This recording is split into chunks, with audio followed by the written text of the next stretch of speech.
I wanted to make a short, kind of more unprepared type of analysis on a film that I just saw the other night, Halloween 2018. I had heard of this coming out, but wasn't really planning on seeing it up until the other day when I was driving home. I heard an interview with Jamie Lee Curtis on NPR talking about what brought her back to make this film and just interview in general. And apparently she wasn't planning on ever being in one again, but she's credited in the film as an executive producer along with John Carpenter.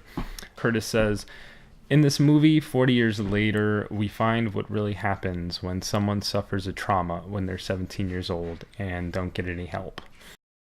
Laurie's struggle throughout the series makes this strong reemergence right now as the Me Too movement and other women and gender liberation movements are solidified in kind of everyday conversation.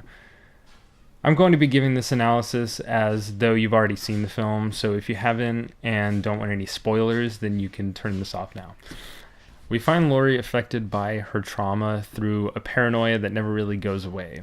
She has 2 failed marriages and is deemed unfit as a mother by the government for the extreme preparation she forced upon her daughter. Her daughter sees her as being crazy and tries to keep her out of their lives. The story crosses 3 generations and relations that are completely defined by trauma. Laurie, having been the only one to have yet experienced this trauma, speaks a sort of grammar that can't be heard by the other characters, because they haven't experienced it as well. They don't necessarily take her seriously.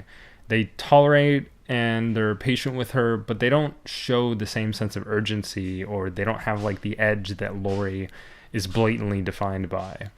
Curtis mentions in her interview that Laurie is branded because of her trauma. And to expand on something that'll be important for this, I'm currently in the works of a video that will go a bit farther into the idea that I'll introduce. For now, I'll leave it at this. A pretty important aspect of this trauma narrative is something that Frank B Wilderson III describes as unspeakable grammars.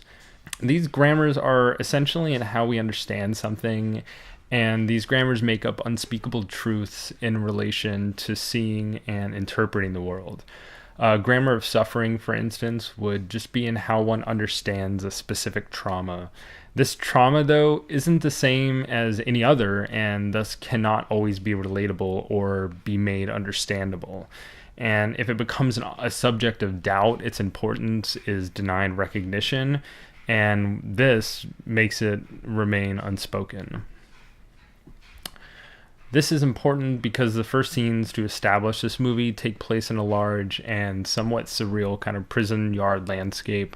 The pavement's this red-white checkerboard layout with certain squares indicating each prisoner's place. This is indeed a prison, although the inmates appear to be like criminally insane. They act wild and incoherent and are kept back by vicious police dogs and are treated more or less as animals. This is where Michael remains, and we don't see his face, of course. And when these journalists who are coming to visit him to try and get him to tell his story or something, they're asking Michael repeatedly, even yelling at one point, like, say something, and, they're asking him to speak.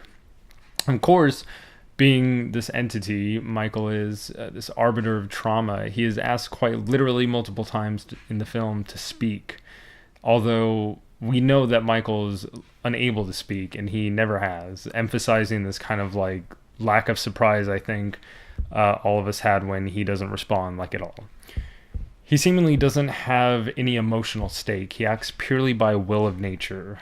And that's to say that Michael is also positioned as a sort of an unspeakable ethic. Michael, of course, breaks out. Laurie begins to sense his freedom in the world as her character has been seen to clearly be keeping tabs on him in the prison. She doesn't even need to see the flipped over transportation bus, or I don't think even to hear about any of that, to be convinced that he's escaped. She even at one point says that she saw like the mask, or she says she saw his face or something, but not in this like literal way, more like she was kind of saying that she was just sensing him. The preparation for the response to trauma is the main conflict between the paradigm, the grandmother, the mother, and the daughter. The mother is, in a sense, traumatized by the preparation. She can't really seem to accept that the world is capable of such, and even says something like, "I don't believe you, the world is a good place where people understand and love each other." The daughter is interested in having relations with the grandmother, though it's kind of questionable if she really cares to understand her, if she obviously doesn't understand her, but she rather kind of tolerates her, leaving the grandmother's trauma unspeakable. But it's also this kind of vague knowledge and interest in the grandmother, I think, maybe this kind of desire to understand her, that I think keeps the daughter prepared when she finally faces these sites of trauma, which it seems to be one after the other. When they are finally aware of what's truly at stake, leaving the site of trauma unfettered and freeing the world to do as it pleases, this gives the three women knowledge and the fortitude they need in order to overcome this trauma. At one point, the new Loomis guy says something comparing Michael and Lori to prey and hunter positions, and he says something like that they rely on each other, and as Michael relies on the prey to fulfill his desires, and she relies on him to fulfill her vengeance and cease becoming a victim. And it's not really entirely accurate, so if you know what he says, you can correct me. The grandmother in the final fight with Michael in the house becomes kind of almost a hunter herself. She falls out the window, and Michael looks down at her still body.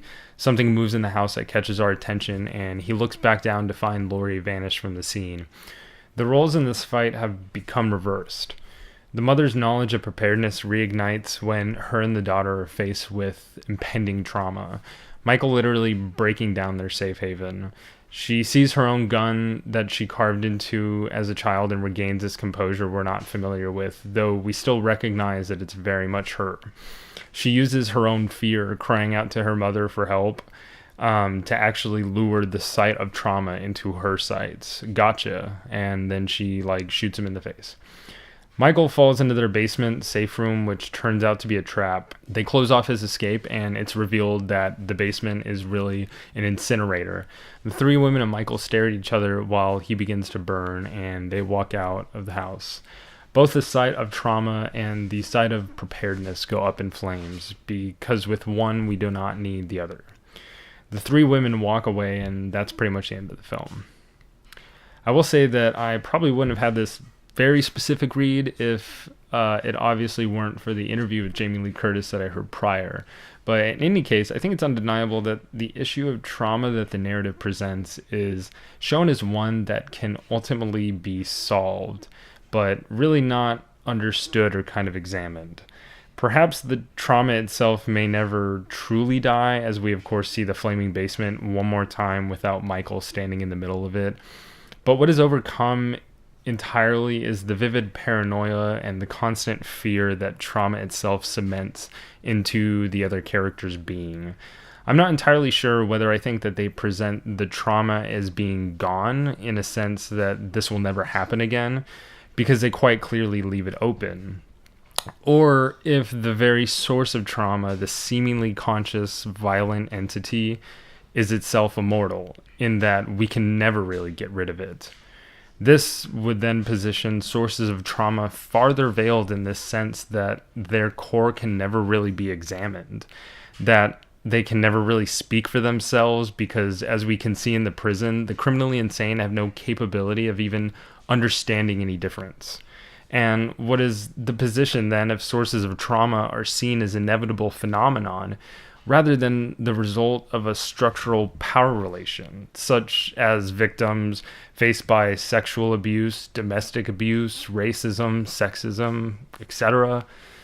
If we were to imagine these traumas as purely inevitable and not bound to any sort of examinable or speakable ethic, then we're watching these women walk away temporarily relieved in the celebration of their victory and unaware that their suffering remains unspoken.